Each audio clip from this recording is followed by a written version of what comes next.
buat sayap dikit ini. Kita mau bergerak.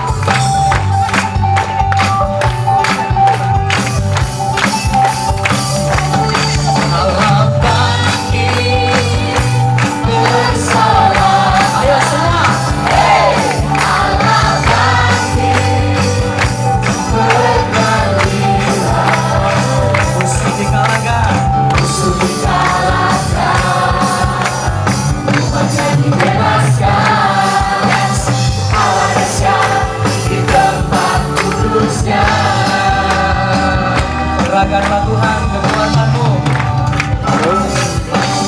Serahkanlah kekuatanmu ya Allah. Amin. Tunjukkanlah kuasa-Mu ya Tuhan. Ya Bapa. Serahkanlah musuhmu, selamatkanlah umat-Mu. Allah dahsyat di tempat. Lagi katakan. Mari kita katakan dari hati kita. Serahkanlah kekuatanmu ya Allah. Tunjukkanlah kuasa-Mu ya Tuhan. Serahkanlah musuhmu, selamatkanlah umat-Mu. Yes! Allah dahsyat di tempat. Ayo semuanya.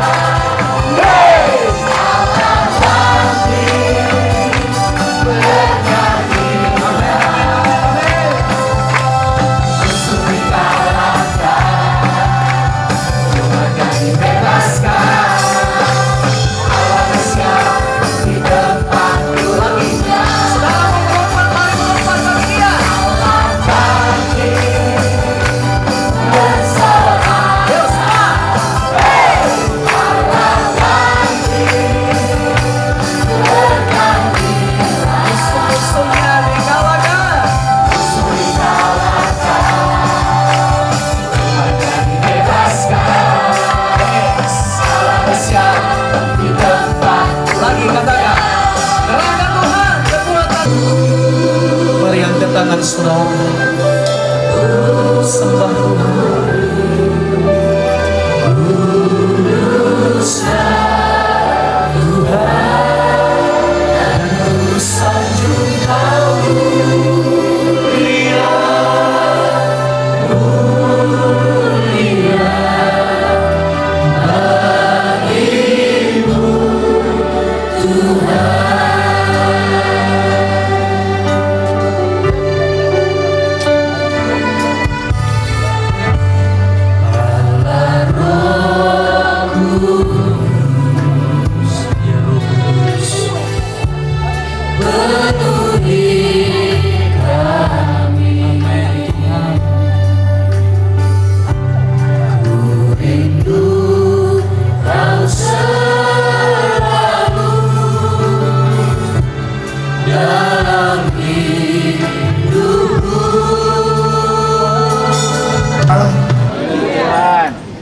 Haleluya. Puji Tuhan. Haleluya. Puji Tuhan. Saya suruh saudara bilang haleluya. Haleluya. Begitu saudara. Puji Tuhan. Sebelum saya bawa firman Tuhan, saya mau minta maaf jikalau ada kata-kata yang kurang tepat atau tingkah laku saya yang kurang baik. Kiranya saudara mau memaafkan. Kalau ada sumur di ladang, bolehlah beta menumpang mandi. Kalau ada umurku panjang, bolehlah kita berjumpa lagi. Kalau ada jarum yang patah, jangan simpan di dalam peti. Kalau ada kata-kataku yang salah, jangan simpan di dalam hati. Dari Sabang sampai Merauke, dari Sangir sampai di Talau, Indonesia tanah airku, kaban jahe favoritku.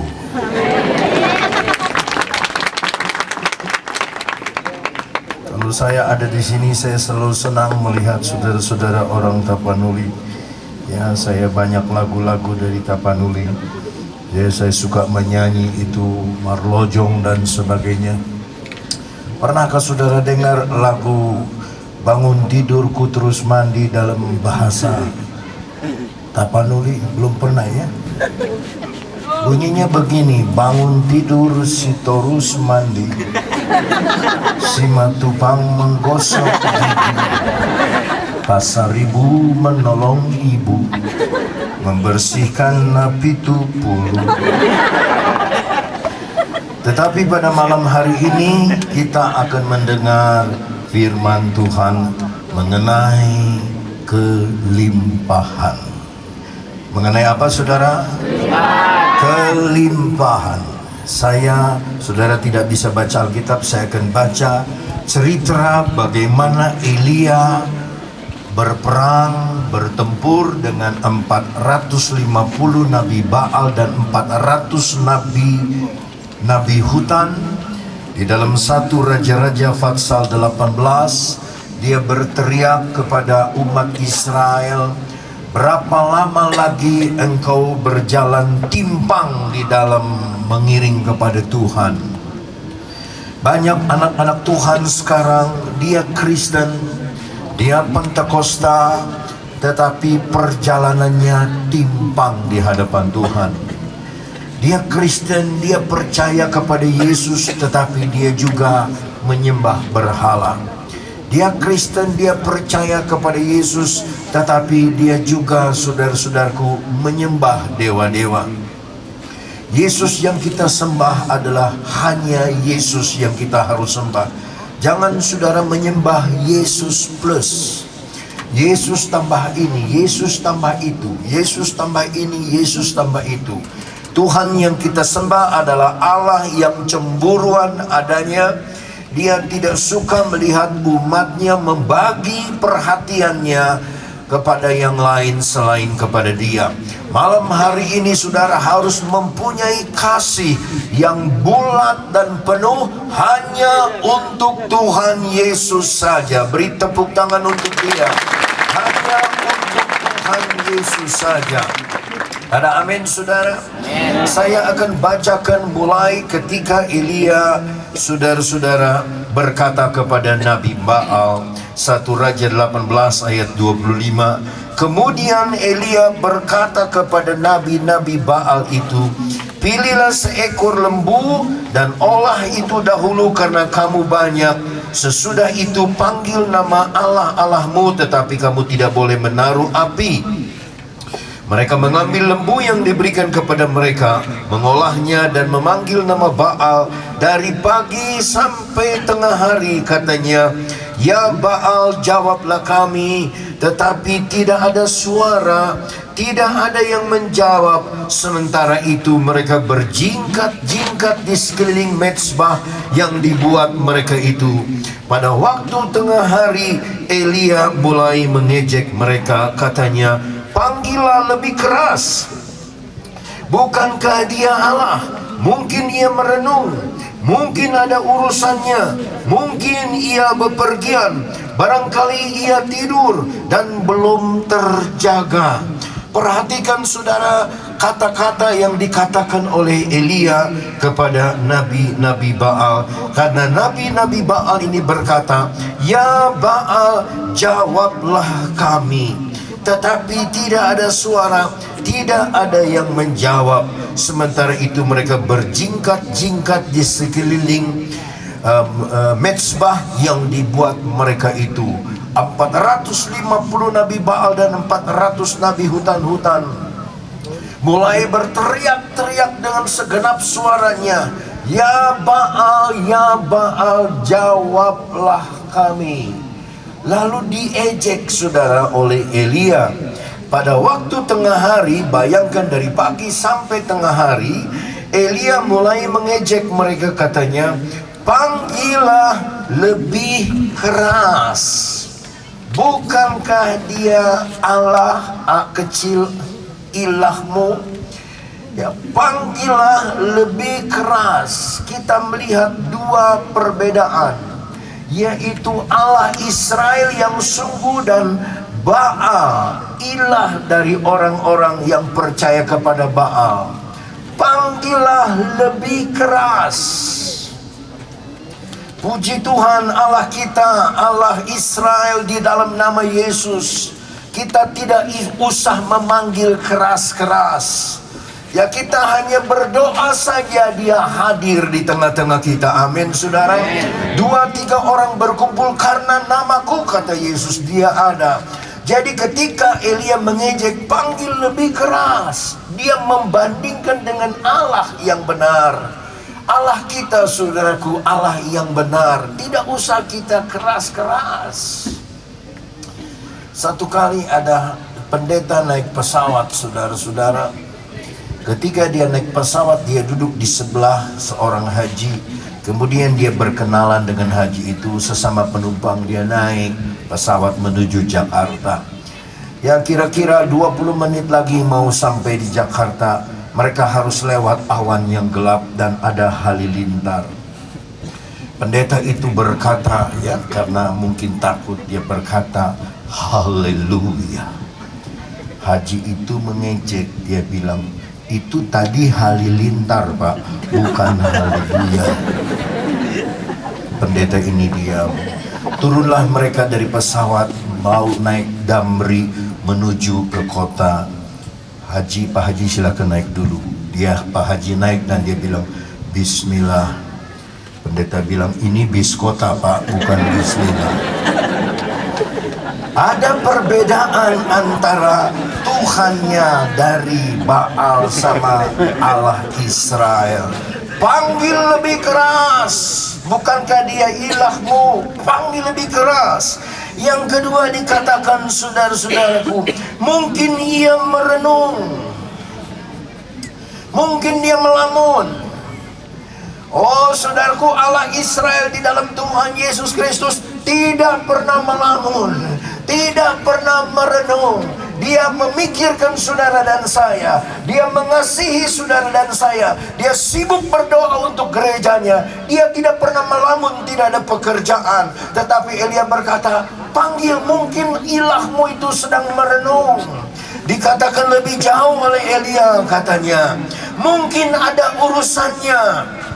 Mungkin ada urusannya, banyak urusan. Banyak urusan. Tetapi Allah kita di dalam Israel, ya, urusannya hanya satu, yaitu mengasihi gereja dan mati bagi umat manusia, menebus dosa mereka supaya pada mereka yang percaya mereka beroleh keselamatan yang kekal. Dikatakan mungkin ia bepergian.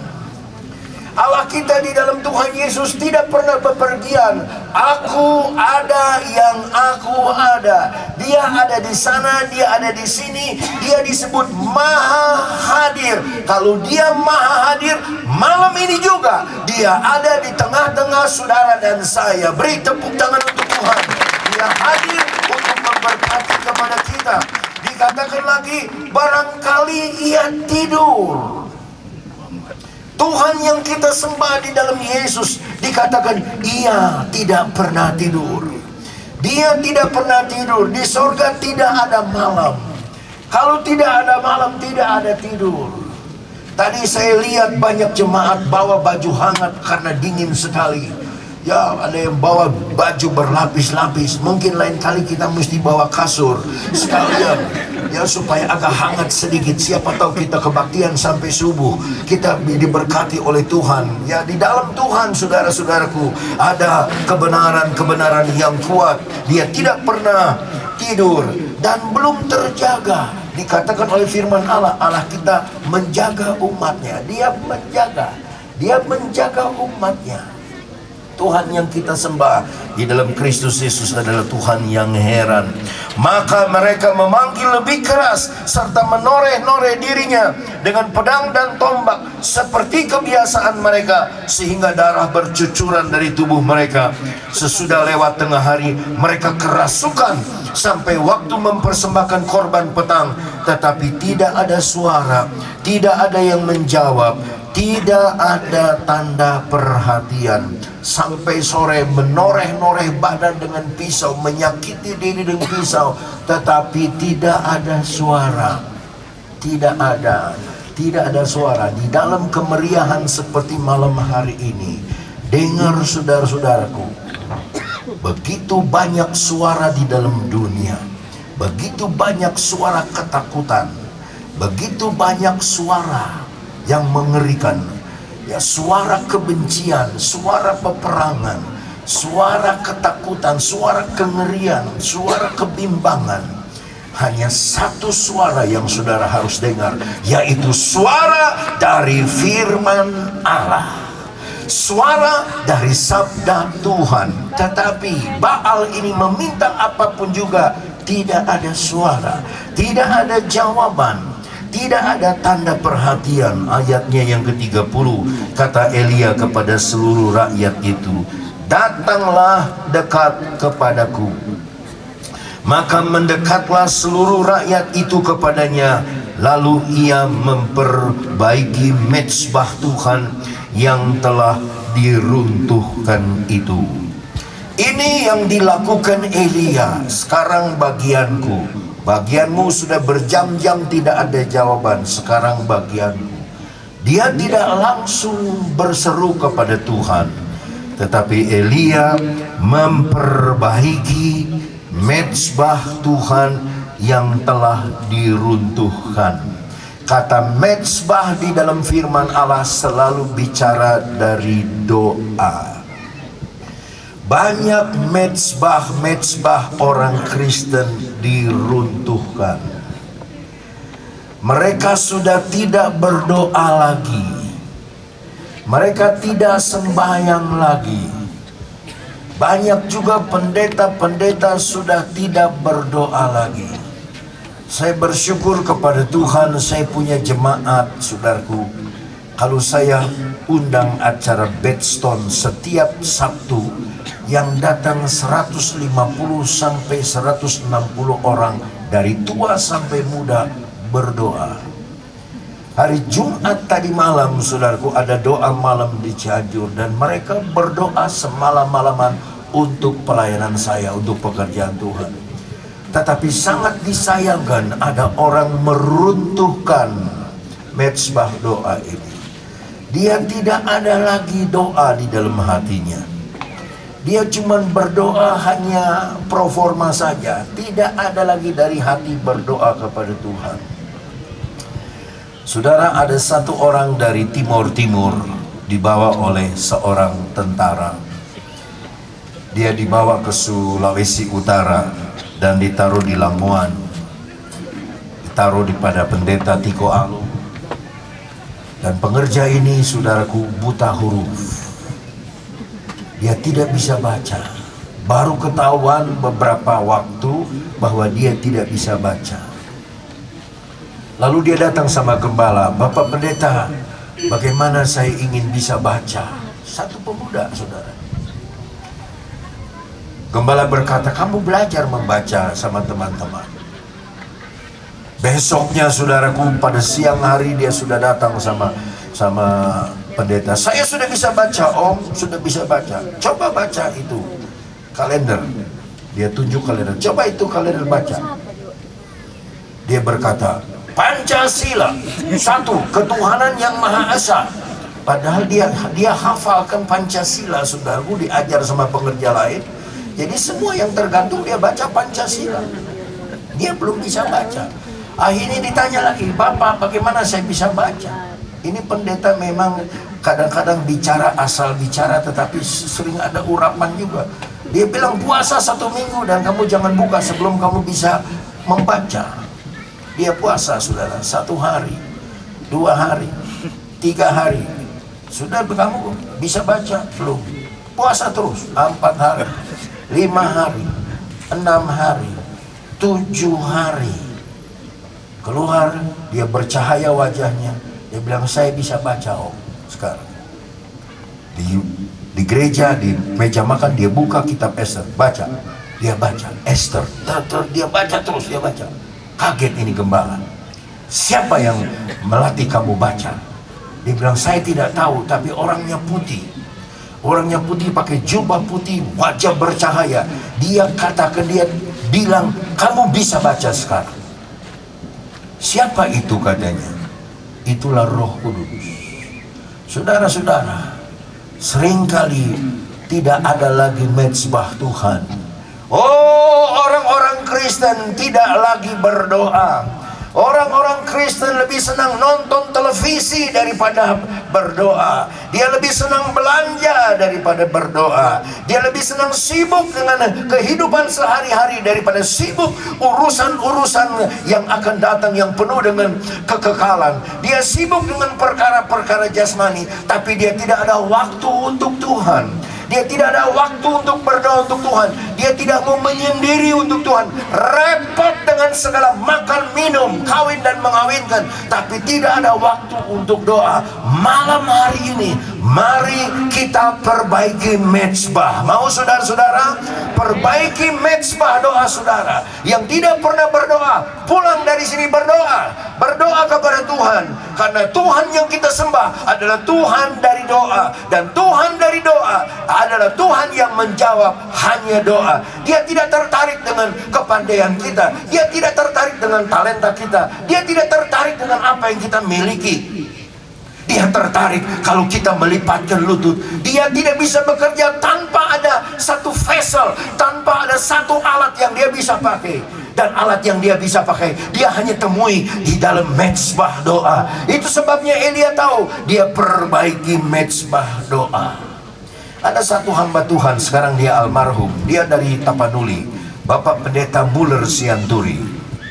Dia hidupnya hanya doa, puasa, doa, puasa, doa, puasa. Dia menjadi gembala di satu tempat di Jawa Tengah. Satu kali ada jemaatnya, saudara-saudaraku, meninggal dunia. Satu ibu yang belum terlalu tua meninggal dunia. Mayat sudah dipeti. Anaknya yang perempuan bilang, Om, tolong doakan supaya ibu saya bangkit. Om, tolong doakan supaya ibu saya bangkit. Dia bilang, Tuhankah aku bisa membangkitkan? Om bilang di sekolah minggu, Tuhan Yesus bisa bangkitkan. Tolong doakan supaya ini ibu bisa dibangkitkan. Jadi dia ambil pakai hikmat. Boleh, nanti Om doa sama Tuhan supaya bisa dibangkitkan. Kalau ibu ini bangkit, Tuhan cinta sama kamu. Kalau ibu ini tidak bangkit, Tuhan cinta sama ibumu, dia mau simpan di sorga. Ini anak bilang iya. Saudara-saudaraku, Bapak Pendeta Sianturi, dia berkata dan tumpang tangan pada dahi mayat ini. Dia bilang, Ibu, di dalam nama Yesus Kristus, saya perintah ibu bangkit. Hanya untuk menghibur anak ini. Saudara, itu ibu bangkit dan duduk. Tepuk tangan untuk Yesus. Orang yang pertama lari keluar, ini pendeta. Karena dia kaget, kenapa bisa bangkit.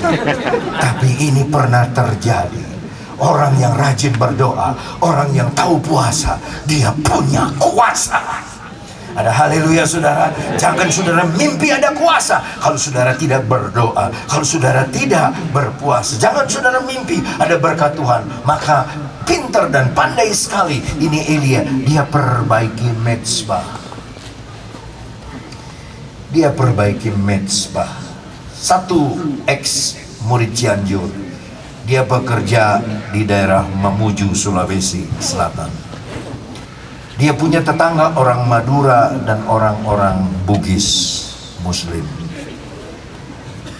Orang Bugis bahkan orang Madura panggil sama dia, Yesusmu itu sombong sekali ya.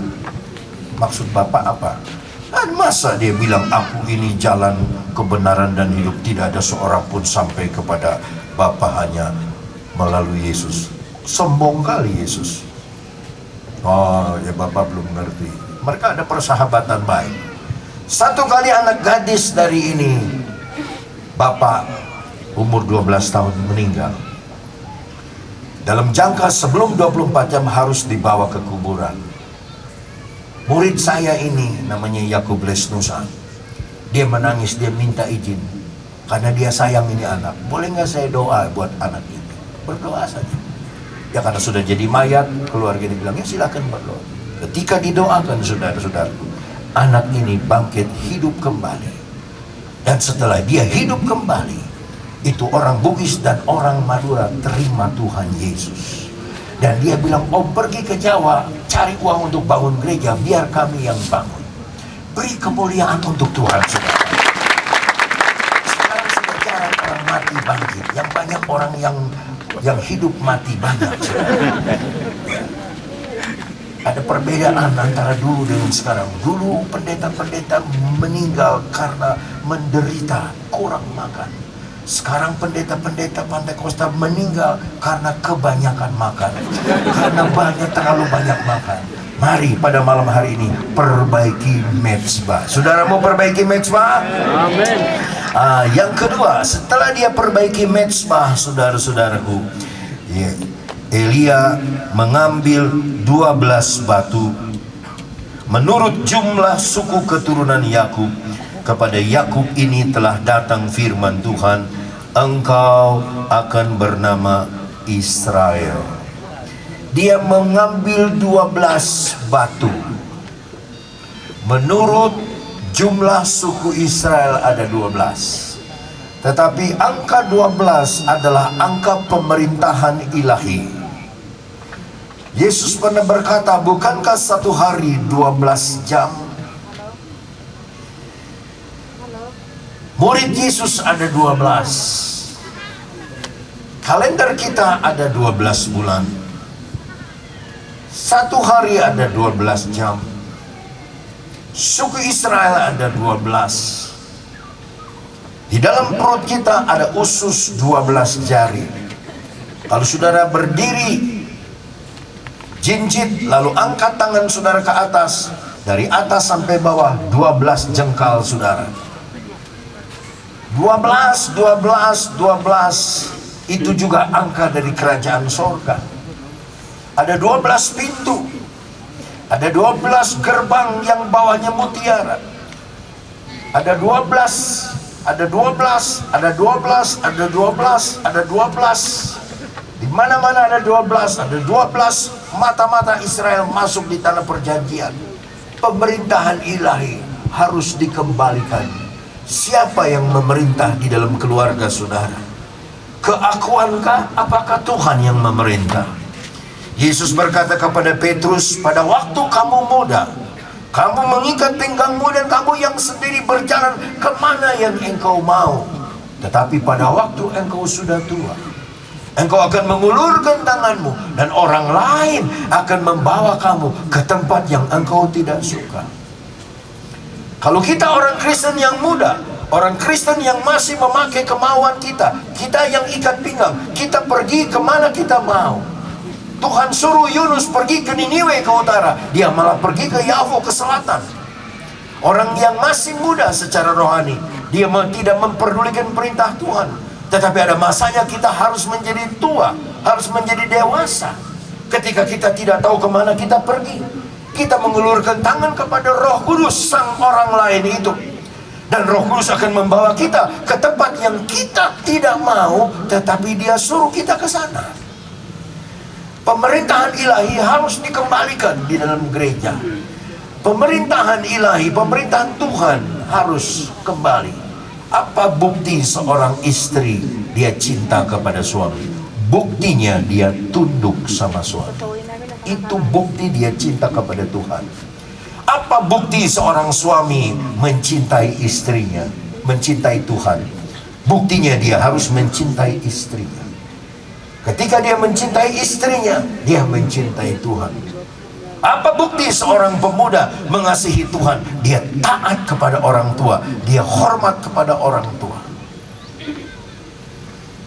Ini adalah bukti saudara-saudaraku yang tidak bisa dibantah.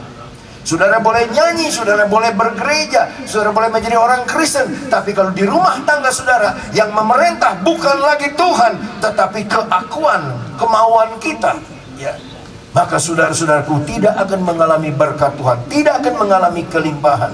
tetapi dia mengambil 12 batu dan menggambarkan Israel, suku keturunan Yakub. Kepada Yakub ini telah datang firman Tuhan, engkau akan bernama Israel. Ia mendirikan batu-batu itu menjadi mezbah demi nama Tuhan, dan membuat satu parit sekeliling mezbah itu yang dapat memuat 2 sukat benih. Dia bikin 12 batu itu mengelilingi menjadi dasar dari mezbah. Batu juga berbicara dari kebenaran, karena yang diambil bukan batu licin tapi batu yang kasar. Kalau batu kasar bisa melukai tangan, bisa tidak hati-hati bisa melukai tangan. Kebenaran pun demikian. Kebenaran seringkali menyinggung perasaan. Kebenaran, saudara-saudaraku, menyakitkan hati. Itulah lambang dari batu-batu itu. Kebenaran dari Tuhan menyakitkan hati. Sama dengan seorang dokter, ketika dia tahu bahwa pasiennya ini kena kanker, dia panggil keluarganya. Ini ibu kena kanker, kasih tahu apa jangan? Oh jangan. Keluarga bilang jangan. Kasih tahu saja placebo, kasih saja placebo, obat penahan sakit. Jangan kasih tahu dia itu kanker. Kalau itu ibu dipanggil, ibu kurang istirahat, ibu saya kasih placebo. Oh dia tenang, dia tidak itu, dia tenang, dia tidak marah. Dia makan obat sakit itu tapi tidak menyembuhkan kankernya. Tetapi ketika dia menerima kebenaran dari dokter itu, dokter berkata, ibu kena kanker. Dia tahu kebenaran dan menyinggung perasaan, menyedihkan hatinya. Ya, tetapi itu kebenaran, dia kena kanker. Demikianlah saudaraku, batu itu lambang kebenaran. Lalu digali di sekeliling mezbah itu parit. Dan parit ini saudaraku, ya, dikelilingi mezbah itu yang dapat memuat 2 sukat benih. 2 sukat benih. Saudara-saudara, 2 sukat benih adalah perjanjian lama dan perjanjian baru. 2 sukat benih adalah hujan awal dan hujan akhir. 2 sukat benih adalah, saudaraku, pengalaman yang pertama dengan pengalaman yang kedua. 2 sukat benih adalah alfa dan omega. 2 sukat benih adalah kesaksian dari 2 saksi. 2 sukat benih, kita bicara tentang benih. Saudara-saudaraku, benih adalah modal saudara. Kalau tidak ada benih, saudara tidak akan menuai. Saudara harus punya benih. Saudara akan menuai apa yang saudara tabur. Apa yang saudara tidak tabur, saudara tidak akan tuai. Saudara menabur padi, akan menuai padi. Saudara menabur 1 kotak sawah, saudara menuai 1 kotak sawah. Saudara menabur 4 kotak sawah, saudara akan menuai 4 kotak sawah. Kejadian 8 ayat 22, selama musim dunia ini berputar, musim berganti, selalu akan ada musim menabur dan musim menuai. Itu firman Allah. Saudara akan menabur apa yang akan menuai apa yang saudara tabur. Ya, saudara menabur sedikit, menuai sedikit menurut firman Allah. Kalau saudara menabur banyak, saudara akan menuai banyak. Saya pernah waktu kecil, saya mengambil benang kecil lalu dikasih nasi di ujungnya, dan kita tangkap ikan-ikan kecil di kolam tetangga. Kecil sekali ikannya, dan ikan itu makan itu nasi, kita cuma angkat saja, dia nempel di nasi, dapat. Ya, seringkali kita bikin kejuaraan, saudara-saudara, siapa yang dalam 15 menit bisa dapat ikan kecil paling banyak. Hanya dengan remeh yang kecil. Tetapi satu kali saya pernah diajak ke lautan. Mari kita memancing ikan tongkol yang panjang, yang besar. Itu kita harus beli udang yang besar. Saya bilang, ini udang kita makan saja, besar sekali, ini enak. Jangan, ini untuk umpan. Lalu dipasang di umpan, saudara. Lalu mulai jalan perahu. Dan tidak berapa lama ikan tongkol besar kita dapat. Saya tidak bisa mendapat ikan tongkol itu dengan benih nasi yang kecil tadi. Nasi yang kecil hanya untuk ikan-ikan kecil. Kalau saudara memberi kepada Tuhan, saudaraku, benih-benih kecil, saudara akan mendapat ikan-ikan kecil. Tapi kalau saudara beri kepada Tuhan benih yang besar, udang yang besar, saudara akan mendapatkan berkat dari Tuhan yang besar. Itu sebabnya ini 2 sukat benih adalah modal gereja, modal saudara dan modal saya. Kami baru sedang membangun, saudaraku, sekolah tinggi teologi, sudah hampir selesai. Ya, tidak jalan les, saya diam saja. Saya hanya minta sama Tuhan, saya diam. Tiba-tiba saya dipanggil satu orang di Jakarta, bukan GPDI. Kami bertemu bersama di rumahnya. Dia bilang, kami dengar Bapak mau bangun STT. Ya, rencana begitu. Saya sumbang 1 miliar. Kaget saya. Saya sumbang 1 miliar. Mau terima uangnya apa mau saya bangunkan? Saya bilang, Bapak aja yang bangun. Saudara-saudara, apa yang kita tabur kita akan tuai. Apa yang saudara rasakan sekarang itu taburan saudara beberapa tahun yang lalu. Hari depan saudara, kaya miskinnya saudara di hari depan, ditentukan taburan saudara hari ini. Itu sebabnya saudaraku, orang Kristen jangan menjadi medit, skaker, pelit, tidak suka memberi. Saudara harus menabur. Saudara harus menabur. Saudara harus menabur. Dan saya yakin dari tempat ini akan keluar hamba-hamba Tuhan yang baik, akan keluar hasil-hasil bumi yang baik, akan keluar berkat-berkat Tuhan yang baik. Kalau saudara semua tahu menabur, kalau saudara tahu memberi yang terbaik kepada Tuhan. Berikutnya, ia menyusun kayu api, memotong lembu dan menaruh potongan-potongannya di atas kayu api itu. Setelah dipasang 2 sukat benih, diambil kayu api, kayu bakar, ditaruh. Lalu lembu itu dipotong-potong, ditaruh di atas kayu api. Berikutnya sesudah itu ia berkata, penuhilah 4 buyung dengan air dan tuangkan ke atas korban bakaran dan ke atas kayu api. Kemudian katanya, buatlah begitu untuk kedua kalinya. Dan mereka berbuat begitu untuk kedua kalinya. Kemudian katanya, buatlah begitu untuk ketiga kalinya. Dan mereka berbuat begitu untuk ketiga kalinya. Sehingga air mengalir sekeliling mezbah itu. Bahkan parit itu pun penuh dengan air. Isi air, katanya. Dengan korban bakaran itu, tuangkan air 4 buyung. 4 buyung. Kedua kali 4 buyung. Ketiga kali 4 buyung, 12 buyung. Ya. Ini sama dengan Yohanes pasal 2. Isi tempayan yang kosong dengan air. Ketika sudah diisi dengan air, air itu menjadi anggur. Sekarang isi ini mezbah dengan air, siram. 3 buyung, 4 buyung, 4 buyung, 4 buyung, 12 buyung. Sampai bukan hanya korban yang basah, sampai parit itu penuh dengan air dan benih itu penuh dengan air.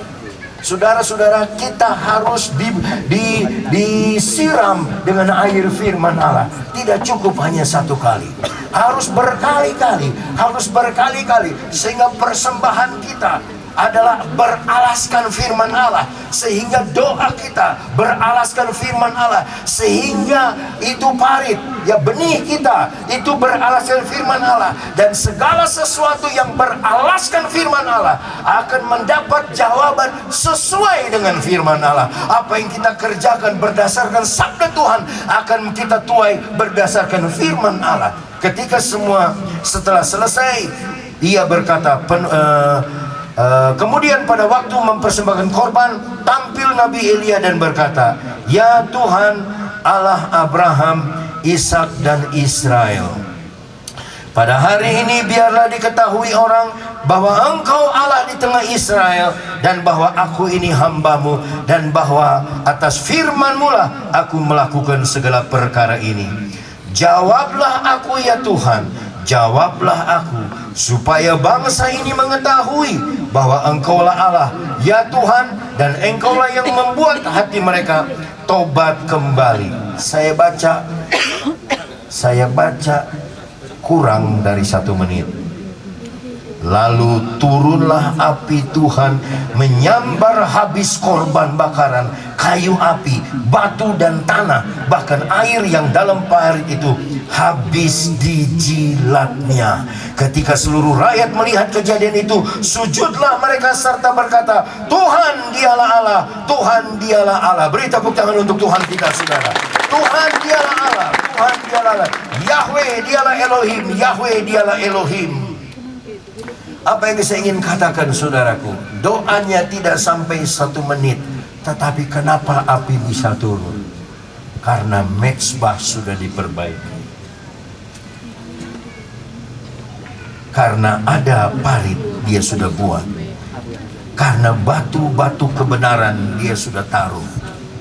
Kayu-kayu dia susun rapi. Dia sudah taruh korban bakaran di atasnya.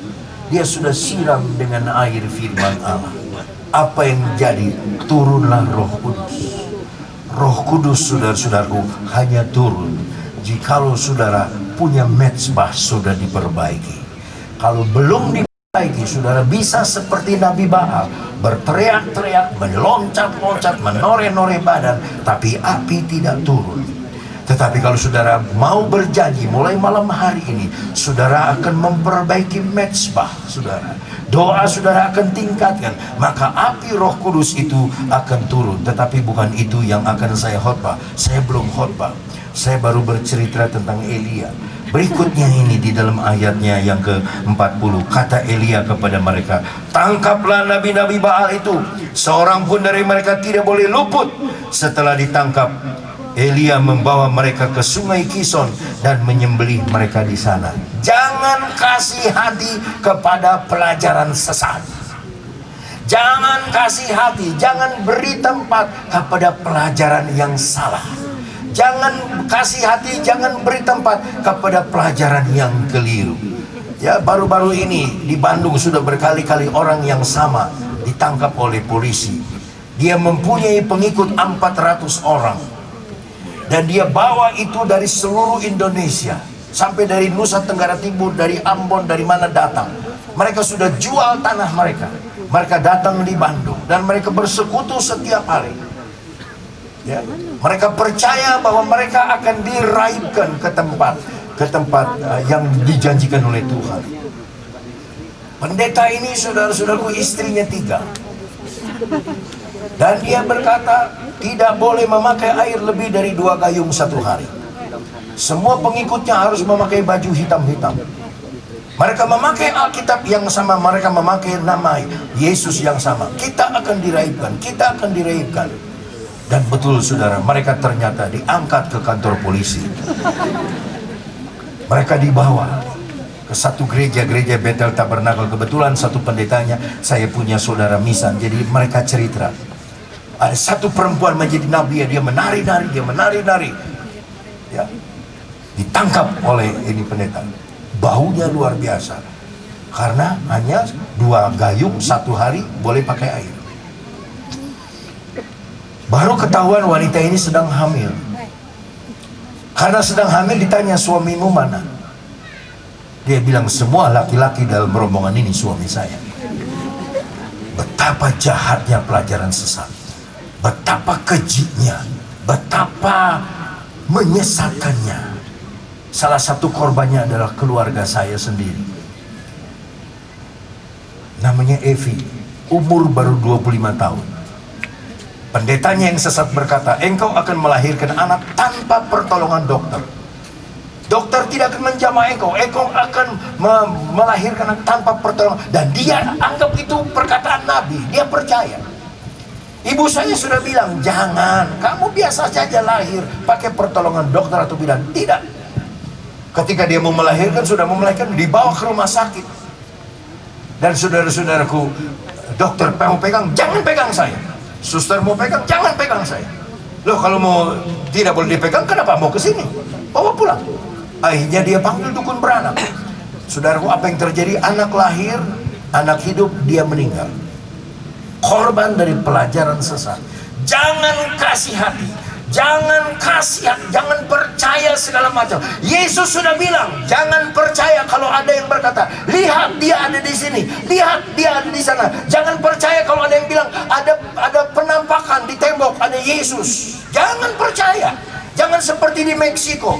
Ada satu ibu, saudaraku, dia goreng kentang bulat-bulat, saudaraku, gosong. Ketika gosong dia taruh di atas. Begitu dia lihat tidak lama, kentang itu membentuk wajah Yesus. Dengan gosongnya dia taruh di atas tempat telur. Langsung tiap hari dia bilang Spiritu Santo, Spiritu Santo, Spiritu Santo. Sembah, dia percaya betul itu kentang goreng adalah Yesus. Spiritu Santo, Spiritu Santo. Sampai pada satu hari seekor cicak, dia lewat dan dia lihat Spiritu Santo ini makanan enak. Dia gigit itu Spiritu Santo, dia jatuh ke bawah, pecah. Nangis ini ibu. Tuhannya sudah jatuh ke bawah. Padahal itu kentang goreng, saudara. Jangan kasih waktu, jangan kasih hati kepada pelajaran sesat. Amin, saudara-saudara. Di dalam Tuhan kita mempunyai pelajaran yang benar. Ada haleluya. Ada haleluya, saudara. Ada haleluya. Puji Tuhan. Sekarang saya mau khotbah. Tadi baru cerita. Di dalam ayat berikutnya, saudara, kita akan melihat ayat 41. Kemudian berkatalah Elia kepada Ahab, pergilah, makanlah dan minumlah, sebab bunyi derau hujan sudah kedengaran. Sayang, ternyata kalimat ini tidak tepat.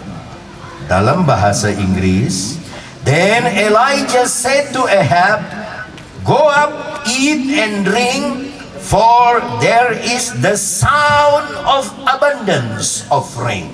Sound of abundance, suara kelimpahan. Ikuti kata-kata saya, suara kelimpahan, sama-sama. Suara kelimpahan. Kalau saya angkat tangan kanan saya, saudara berkata suara kelimpahan, ya. Suara kelimpahan. Belum semua. Suara kelimpahan. Saudara-saudara, saya tidak peduli harga bensin naik, harga apa naik. Saya tidak peduli itu flu burung. Saya tidak peduli itu. Yang saya tahu di dalam Kristus ada suara kelimpahan. Saudara sudah lupa, baru saya ngomong belum seperti itu. Saya tidak peduli dengan percobaan yang saudara sedang alami bagaimanapun. Apapun yang sudah sedang lakukan, saya tidak peduli karena di dalam Yesus ada. Apapun yang saudara sedang alami, apapun penyakit yang saudara sedang dapatkan, saudara sedang alami, malam hari ini di dalam Tuhan Yesus akan selalu ada suara. Apapun yang menjadi beban, permasalahan saudara, apapun yang menjadi ketakutan, kebimbangan saudara, apapun yang menjadi persoalan saudara, jangan takut karena di dalam Yesus ada suara kelimpahan. Mesti keras bicara, suara kelimpahan. Mari kita berdiri bersama-sama. Apapun persoalan kita, berdiri. Apapun problem kita, apapun ketakutan kita, apapun kebimbangan kita, di dalam Yesus, saudaraku, saudara harus mendengar suara kelimpahan. Apapun yang saudara pertaruhkan, apapun yang saudara takutkan, apapun yang saudara bimbangkan, di dalam Kristus Yesus jangan kita takut, karena di dalam Dia ada suara kelimpahan. Berapa banyak saudara yang mengalami persoalan malam hari ini? Apa yang saudara sedang takutkan? Apa yang saudara bimbangkan? Allah kita adalah Allahnya Elia, Allah yang sama, yang menjawab doa, yang memberikan kekuatan, yang memberikan kemenangan, yang memberikan kedamaian, yang memberikan hari depan yang lebih baik dari hari-hari yang lampau. Maka di dalam Kristus, ingat hari depan penuh dengan suara kelimpahan. Beri tepuk tangan untuk Tuhan Yesus. Haleluya, haleluya. Haleluya, haleluya. Suara kelimpahan ada di sini. Haleluya. Siapa yang mempunyai beban, siapa yang mempunyai persoalan, siapa ada ketakutan, siapa ada permasalahan yang kata orang dunia tidak mungkin dijawab, tetapi di dalam Tuhan pasti saudara akan mendapatkan jawabannya. Malam hari ini saya tidak panjangkan firman Allah. Lekas pergi, makan dan minum, karena aku sudah mendengar suara kelimpahan. Aku sudah mendengar suara kelimpahan. Saya mau tanya saudara, saudara dengar suara kelimpahan tidak? Malam ini saudara dengar suara kelimpahan tidak? Amin. Kelimpahan di dalam bisnis, kelimpahan di sawah, kelimpahan di sekolah, kelimpahan di ladang, kelimpahan dimanapun berada, kelimpahan dalam jemaat, kelimpahan saudara tidak akan kekurangan apa-apa, karena di dalam Yesus ada suara kelimpahan. Iblis datang mencari untuk membunuh, membinasakan, tetapi saudara-saudaraku, Yesus datang untuk memberikan kepada kita hidup yang penuh dengan kelimpahan. Malam hari ini saudara-saudaraku, kita dengar suara kelimpahan. Apapun yang terjadi, apapun persoalan kita, suara kelimpahan itu ada. Dia tidak mau melihat saudara miskin. Hanya iblis yang mau melihat saudara miskin. Itu sebabnya iblis mau mencuri. Dia tidak mau melihat saudara sehat. Dia mau mencuri kesehatan saudara. Dia tidak mau melihat saudara masuk surga. Itu sebabnya dia berusaha membinasakan saudara di api neraka. Tapi malam hari ini ada Yesus. Yesus di tengah-tengah kita. Yesus yang Alfa dan Omega. Di dalam dia ada suara kelimpahan. Dia akan memberkati saudara. Kaum bapak, kaum ibu, pemuda, pemudi, remaja. Apapun permasalahan saudara, jawabannya hanya Yesus. Musik, tolong musik. Main musik. Hanya Yesus yang menjawab hidup saudara. Mungkin ada di antara saudara yang belum kenal Yesus. Saudara hanya jadi Kristen dari perut ibu saja, belum counter dengan Yesus secara pribadi. Malam hari ini saudara mau terima Yesus. Dia akan memberikan suara kelimpahan ini bagi saudara. Setiap hari saudara, di hati saya mendengar suara kelimpahan. Di hari depan kita bukan hari yang penuh dengan duka cita, tapi hari yang penuh dengan kelimpahan. G. Sementara kita menyanyi, yang mau didoakan maju ke depan. Haleluya, haleluya.